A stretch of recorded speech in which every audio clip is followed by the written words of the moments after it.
I have a stacked mailbag here, and we're already almost 2.5 hours in. So here's what we're going to do. There's one question here that I got last week. I want to answer this question, and I'm going to save all the rest of this for next week. We're going to kick off 2026 with a big-ass mailbag. So I'll get to all these questions and maybe some other ones you guys email me during the week, the Solomonster@gmail.com. But I want to take this question here. This is from Russ in Danbury, Connecticut.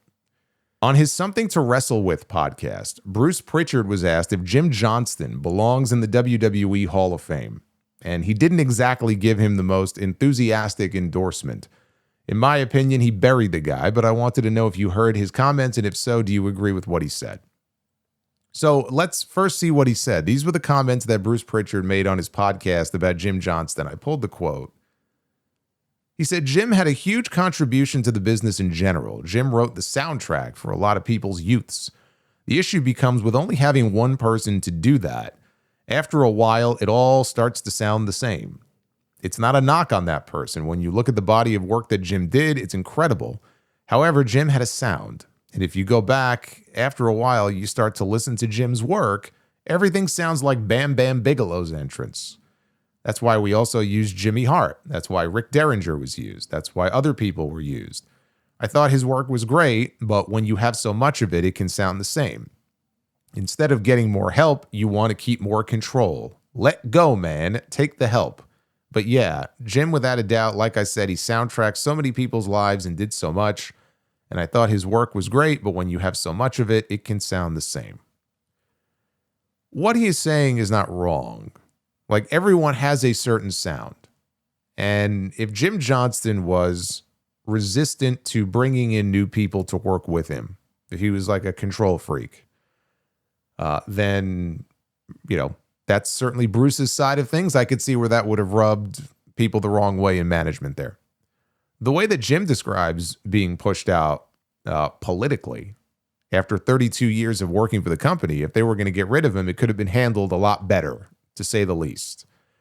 It sounds to me, from piecing this together over the years, like they just didn't want to work with him anymore, and they forced him out.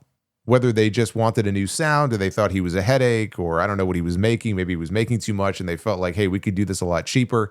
They wanted him out. He had his detractors. He had people that clearly were not fans of his in high enough positions in the company. And who knows, we may have just heard from one of them. But politically, he fell on the wrong side of the track. And so I think that's what happened with Jim Johnston. And there should be no question about whether or not he belongs in the Hall of Fame. The answer is yes. You don't have to struggle. You don't have to think, no. The answer is yes. His music, and others too, like Jimmy Hart. There are people who will credit Jim for some of these like iconic wrestling songs, and then it's like, that was a Jimmy Hart song. Shawn Michaels, that was a Jimmy Hart song, yeah. So Jim, like Jimmy, and Jimmy, I guess, is already in, but his music is so important to so many stars having gotten over back then. Like, they were instantly recognizable the minute the opening chord would hit. And he had a lot more hits than misses, although his biggest miss is probably still that horrible theme they gave to Layla. I'm pretty sure that was a Jim Johnston song. This would have been a few years before they brought in CFOs. I think it originally belonged to Tiffany, McIntyre's ex.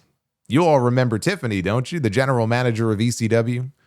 I couldn't tell you a single thing of note that she ever did in the ring in WWE, but when she went to TNA, I don't know. She was like a different person. She had a ladder match with Gail Kim that was actually really good. And anyway, they gave this crappy theme song to Layla.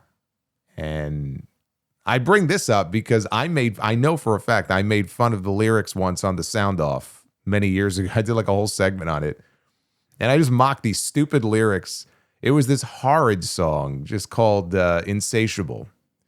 And it was like, I'm insatiable. I can't get enough. I need to find a boy. I was like she's fucking 5 years old or something. Like, it sounded like something you would hear on an episode of Hannah Montana. Just dreadful shit. They weren't all winners, is my point. But there were a lot more Stone Colds than there were Laylas.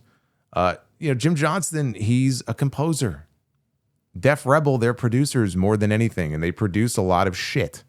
Cheap and easy, generic shit.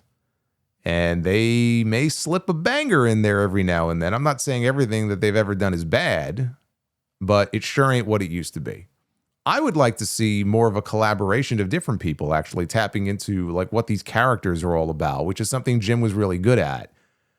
He wouldn't even necessarily meet in person with these guys, but like even if he just got some like bullet points on like, okay, here's what we're going for, here's what the character is, or here's a little background on this person.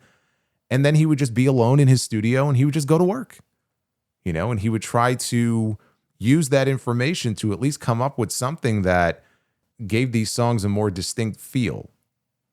And so I would like to see them do more of that, right? They're not going to bring back Jim. I'm not saying the only thing to do is bring back 70-something-year-old Jim Johnston, right? They're not going to do that. But have more of a collaboration of different people, and try to give these songs a more distinct feel, and maybe even license more outside music for at least some top stars, right? That would be a welcome change.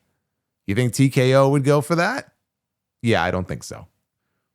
But Jim belongs in the Hall of Fame. Maybe one day he'll get a legacy induction because they sure as shit aren't going to give him his flowers with an actual one. I mean, they don't even put referees in their Hall of Fame. You think they're going to put the music guy in? They're going to put the music guy in the Hall of Fame and give him a full-on induction who most people don't even know he exists? Yeah, I don't see that happening, unfortunately.